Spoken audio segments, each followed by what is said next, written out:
저렇게 국민 90%의 소득이 매년 줄어들면 어떤 일이 벌어질까요?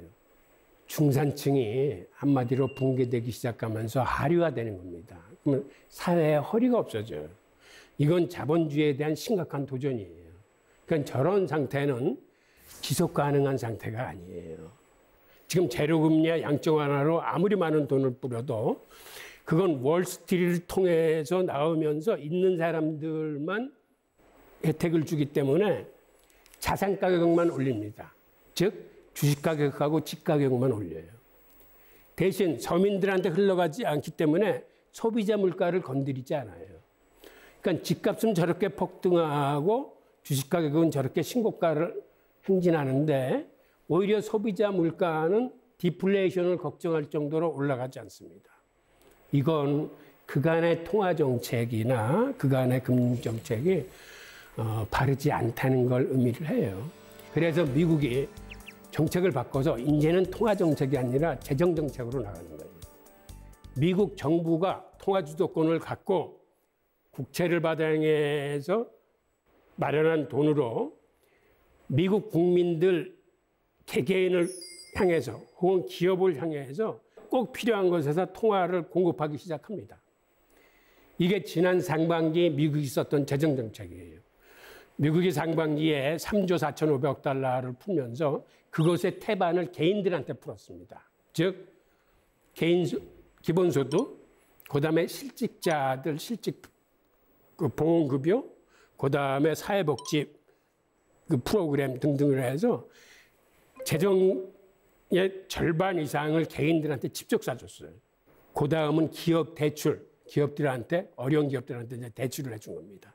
그러니까 그간의 통화 정책인 양적 완화는 이건 해봤더니 부자들 좋은 일만 시키더라. 그리고 경제 성장에 큰 도움이 안 되더라. 라는 반성에서 시작해서 이제는 통화 공급의 양태가 틀려지게 된 겁니다. 교수님, 코로나19가 경제에 어마어마한 영향을 미치고 있잖아요. 지금 이 상황에 대해서 교수님은 어떻게 생각하세요?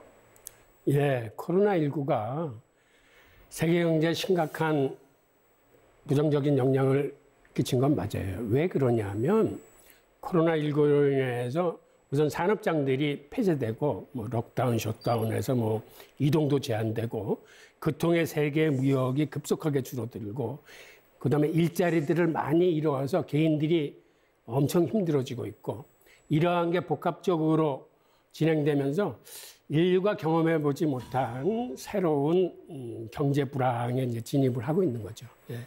재정은 사실은 크게 세 가지 기능이 있어요. 그러니까 민간 섹터에서 하지 못하는 사회 인프라를 깐대거나 공기업을 운영한다거나 하는 자원 배분의 기능이 있고 경기가 안 좋았을 때 경기를 살려내는 그러한 경기 안정화 대책이 하나 있고 그다음에 세 번째는 조세나 이런 걸 통해서 부의 재분배 기능이 있습니다. 그런데 여태까지는 재정은 경기 부양 쪽에 초점이 맞춰졌는데 이번 코로나19로 인해서 이렇게 해서 되는 게 아니구나. 이제는 서민들과 중산층을 중심으로 경기를 살려야 되겠다라고 해서 기본소득이 전격적으로 채택이 되고 일자리 창출을 정부 주도형으로 해야 되겠다라는 그런 의식이 살아나기 시작했습니다. 이게 코로나19가 가져온 현재 변화 상황이고 앞으로의 어떤 그 미래도 이렇게 바뀌어 나갈 것으로 보입니다.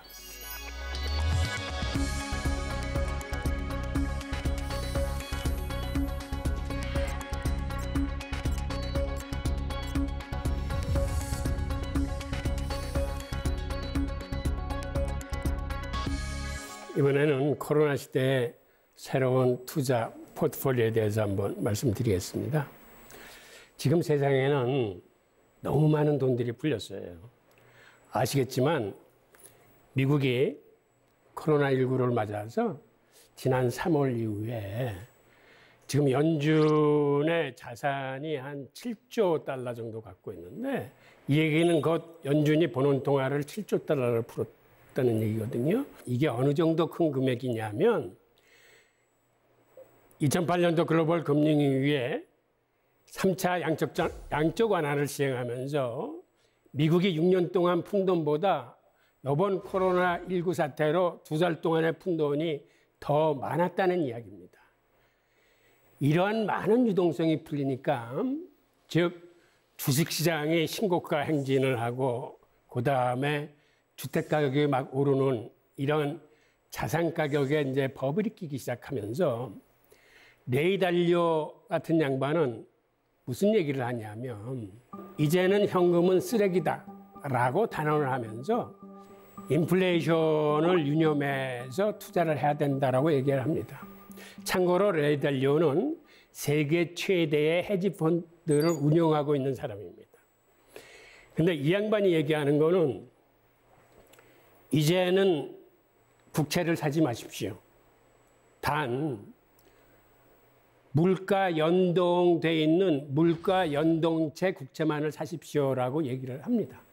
그 얘기는 물가 연동체 국채라는 건 뭐냐 하면 이거는 인플레이션이 발생하면 그만큼 원금이 불어나면서 이자도 그에 따라서 불어나면서 주는 국채를 물가 연동 국채라고 부릅니다. 10년마다 투자의 패러다임이 바뀌고 있습니다. 앞으로의 10년은 금의 시대가 올 것입니다. 그래서 여러분들은 포트폴리오에 금을 추가하십시오라고 얘기를 하고 있어요. 그리고 또 다른 하나는 이 양반은 원자재를 얘기합니다.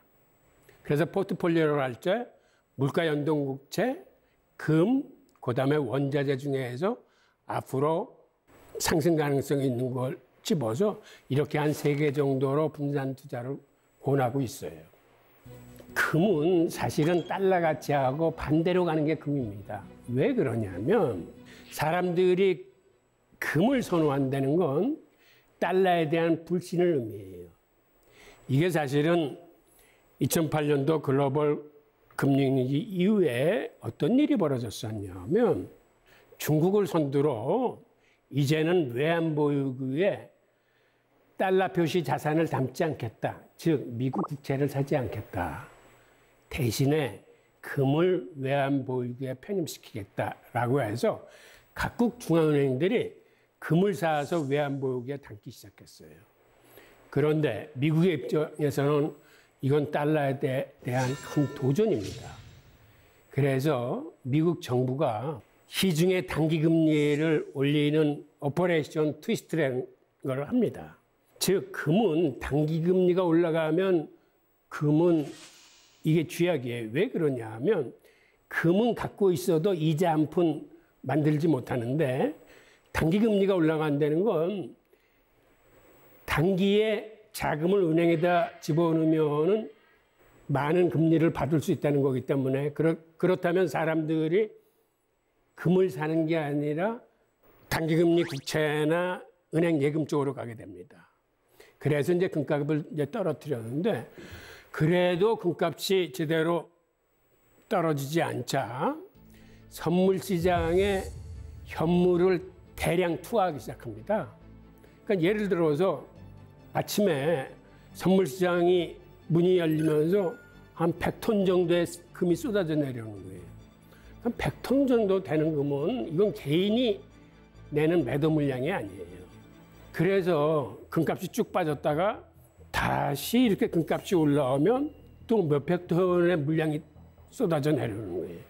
금값이 오를 만하면 대량의 매도 물량이 나옴으로써 금값을 일정 밴드에 가둬버립니다. 그래서 오랜 기간 온스당 1,350불에서 1,100불 사이를 왔다 갔다 했어요. 이런 사례가 있을 정도로 미국 정부는 금값에 대해서 신경을 많이 씁니다. 근데 이번에 코로나19 사태로 금값이 급락을 했다가 다시 치솟아 오르면서 옛날의 고점을 상회해서 올랐어요. 즉 앞으로 금값이 계속 오를 경우에 과연 이거를 미국 정부나 연준이 이제 어떻게 대처할지가 이제 관심거리인데 금에 투자하시는 분들은 그런 건 이제 눈여겨봐 주시기 바랍니다. 또 하나 재미있는 요소는 금과 은은 서로 동행성을 갖고 있습니다. 동행성이라는 건 금이 오르면은 은도 같이 올라요. 근데 금이 떨어지면 은도 같이 떨어집니다. 근데 여기서 재밌는 현상은 금이 떨어질 때는 금값이 떨어지는 속도보다 은값이 떨어지는 속도가 훨씬 빨라요. 그래서 여러분들이 경기 침체 시에는 은에 대한 투자를 사실은 하면 안 돼요. 그런데 또 재밌는 현상은 경기가 회복될 적에는 금값이 올라가는 속도보다 은값이 올라가는 속도가 훨씬 빨라. 그래서 경기가 회복된다라고 판단이 되면 이때는 금보다는 은에 투자를 하셔야 돼요.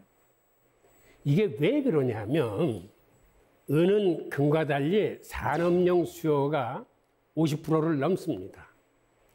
은이 전기 전도성과 열 전도성이 금속 중에서 가장 좋아요. 우리가 전기를 보낼 때 이제 구리 전선을 쓰는데 사실은 은이 비싸서 그렇지 은이 훨씬 더 전기 전동성이 좋습니다. 그러다 보니까 고급 제품을 쓸 적에는 은을 써요.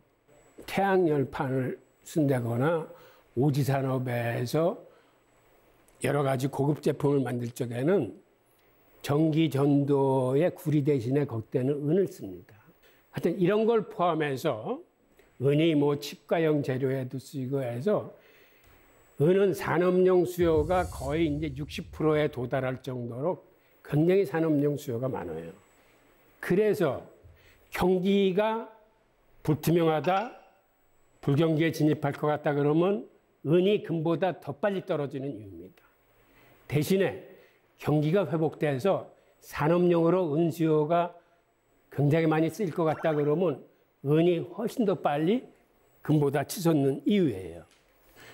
또 예일대학교의 스티븐 러치 교수는 어떤 얘기를 하냐면 앞으로 달러 가치가 한 35% 정도 하락할 거라고 전망하고 있습니다. 이 얘기는 워낙 달러를 많이 풀어내기도 했지만 미국의 리더십이, 지도력이 급격히 하강하고 있다는 걸 얘기하면서 사실은 기축통화라는 건 경제력이나 무역 규모만 커서 되는 게 아니라 어떤 군사적인 패권을 포함한 세계 경찰로서의 리더십이 있어야 되는데 미국 같은 경우 트럼프 대통령이 나오면서 뭐 기후조약에서도 탈퇴하고 뭐 자국 중심 이익주의로 돌아가니까 어떤 세계적인 리더십의 방기 내지 포기로 받아들이면서 이거는 달러 가치의 급격한 하락을 몰고 올 수 있는 위험 요인이라고 보는 거죠. 달러의 미래에 대해서 한번 살펴보죠. 여러분들 중국이 중앙은행이 그 디지털 화폐를 지금 시험 중이라는 얘기를 들으셨을 겁니다.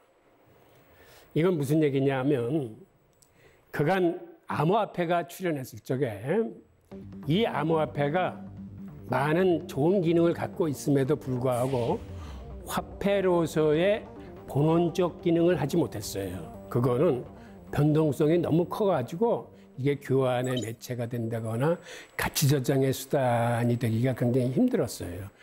암호화폐는 기본적으로 추적 불가능한 화폐입니다. 암호화폐가 탄생된 동기가 개인의 프라이버시를 지키기 위한 거거든요. 내 구자가, 내 돈이 어디로 쓰이는지를 위에서 다 감시한다면은 가장 큰 타격을 받는 거기 때문에 그런 걸 추적 못하게끔 만들어진 게 암호화폐예요. 그런데 지금 각국 중앙은행들이 만들고 있는 디지털 화폐는 이게 추적 가능한 디지털 화폐입니다. 이거를 이원화 시스템으로 하자. 즉 중앙은행으로부터 상업은행까지 보낼 적에는 추적 가능한 디지털 화폐를 보내고 상업은행으로부터 개인이나 기업들한테 갈 적에는 그 단계에서는 이걸 추적 불가능하게 만들자. 암호화폐 시스템을 연동시켜서 쓰자라는 이런 연구들을 하고 있습니다. 그런데 이게 무제한의 익명성을 보장해 주는 건 아니고 중국 같은 경우는 두 가지의 단서를 달 거라고 그래요. 무슨 얘기냐면 큰 돈을 거래할 적에는 실명 전자지갑으로만 해라. 그 다음에 작은 돈 거래라도 그게 불법 자금이나 마약 자금이나 지하 자금이라고 판단되면 법원의 영장을 발부받아서 추적을 하겠다라는 쪽으로 지금 가닥을 잡는 것 같습니다. 그런데 이 디지털 화폐가 앞으로 왜 큰 이슈가 될 거냐 하면 우선 중국의 디지털 화폐를 보면 저기에 부딪히기 기능이라고 있습니다. 인터넷이 없는 환경에서도 휴대폰과 휴대폰을 부딪히기만 해서 서로 지급 결제가 되는 거예요. 지금 세상에는 인터넷이 없어가지고 은행 구자가 없는 사람들이 한 17억 명이 넘어요. 인터넷이 있는 환경에서도 신용불량이나 이런 여러 가지 사유로 인해서 구자가 없는 사람들이 많습니다. 그런데 이런 사람들을 이제는 금융 서비스권 안으로 이거를 다 포용할 수 있다는 얘기입니다. 특히 후진국일수록 이 전자화폐가 급속도로 팽창하게 될 거예요. 즉 힘들고 못 사는 사람들을 금융권 안에 포용함으로써 그들한테 금융 서비스를 해주고 예금과 대출 기능을 집어넣어주기 때문에 그 지역이 이런 디지털 화폐를 씀으로써 그 경제 성장에 큰 혜택을 받게 될 겁니다. 그 다음에 지금은 세계 그 통화의 교환 시스템이 스위프트라는 미국 주도의 교환 시스템을 쓰고 있습니다. 그런데 앞으로는 이 스위프트에 대항하는 다른 결제 시스템들이 나와요. 즉 중국의 입장에서는 지금 칩스라는 결제 시스템을 쓰는데 이게 나날이 활성화돼서 쓰는 국가들이 많습니다. 마찬가지로 러시아도 루블을 가지고 자기들이 쓰는 통화 시스템을 만들었어요. 그러다 보니까 지금 브릭스를 이루고 있는 중국, 러시아, 인도가 만나서 우리가 세 나라의 디지털 화폐를 표준화시키자. 그래서 같은 화폐를 쓰는 방법을 한번 연구해 보자라고 지금 합의한 상태예요. 유럽 같은 경우도 중국이 저렇게 디지털 화폐를 내놓으니까는 유럽도 지금 열심히 개발들을 하고 있고 지금 영국의 영란은행 마크 총재 같은 사람은 유럽이 지금 각 개별적으로 이거 할 게 아니라 유럽의 디지털 화폐를 이걸 하나로 뭉치자, 표준화시키자 해서 미국의 기축통화에 대응할 수 있는 그러한 디지털 화폐를 만들자라고 하고 있어요. 그래서 미국도 이제는 바빠졌어요. 오히려 의회가 미국 정부 보고 우리도 빨리 디지털 화폐를 개발을 하자. 그리고 미국에서는 민간 섹터가 지금 훨씬 더 활발합니다. 예를 들어서 JP모건 은행이 JP모건 코인을 만들었어요. 이 스테이블 코인. 그래서 은행권 간에는 이걸로 송금을 하자라고 하고 있고 그 송금 시스템이 오히려 스위프트나 이런 것보다도 훨씬 효율적이고 저렴해요. 디지털 화폐가 사용된다는 건 이건 사실은 화폐 개혁을 의미합니다. 디지털 화폐가 나오면 그걸 쓰기 위해서는 국권을 가지고 그거를 이제 바꿔야 되는 거거든요. 이제 그러다 보면 이게 자연스럽게 화폐 개혁으로 가는 거예요. 그렇게 되면 우리나라 같은 경우는 디지털 화폐를 쓰면서 이게 그 리디미네이션을 같이 할지 몰라요. 지금의 예를 들어서 1,000원을 1원으로 바꾼다거나 하는 시스템으로 갈지 모릅니다. 그러면은 사실은 전격적인 화폐 개혁이 돼요.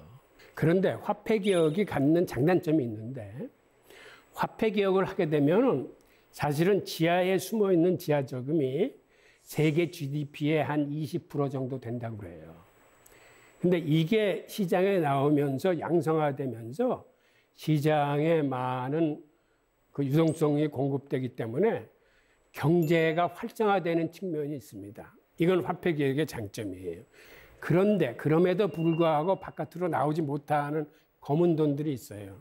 그러면 이 돈들은 실명을 걸고 바깥에 얼굴을 내밀지 못하니까 부동산을 산다거나 상품을 사는 쪽으로 들어갑니다. 그러다 보니까 인플레이션이 발생해요. 화폐 개혁을 하면.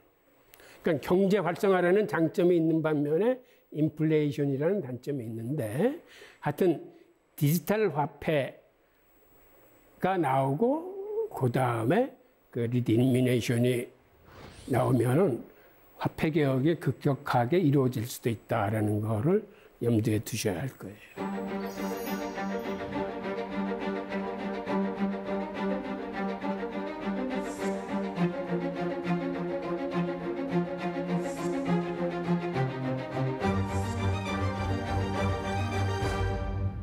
오늘 제가 많은 얘기를 드렸는데 저는 두 가지를 강조하고 싶습니다. 돈은 사실은 이게 흘러야 되는 거거든요. 그런데 돈을 내가 축적함으로써 이 돈을 뜻깊은 곳에 쓸 수 있을 그러한 주인이 되는 게 사회 발전을 위해서도 바람직한 겁니다. 무소유나 청빈보다는 내가 돈의 주인이 돼가지고 돈을 사회에 흘리겠다라는 이런 자세가 이제 바람직하다고 생각되고, 두 번째는 모든 것이 그렇지만 돈은 공부해야 됩니다. 특히 재테크 하시는 분들은 공부 열심히 하셔야 돼요. 우선 두 가지 방법이 있는데, 경제의 거시적인 흐름을 광범위하게 이렇게 통찰해서 보실 수 있는 그런 통찰력을 길리셔야 되고, 그 다음엔 미시적으로 예를 들어서 기업은 기업의 분석을 하거나 그 산업의 전망이라거나 이런 거에 대해서 사실은 치열하게 공부하셔야 돼요. 그래서 오늘은 돈의 인문학을 주제로 돈의 전체적인 그 과거의 역사서부터 흐름을 살펴봤는데, 앞으로 여러분들이 그러한 마음가짐으로 그 돈에 대한 접근이 이루어지시면 좋겠습니다. 자, 감사합니다. 하루 20분. 우리 자신에게 투자한다면 달라지는 삶의 작은 변화. 하우투 지식 채널.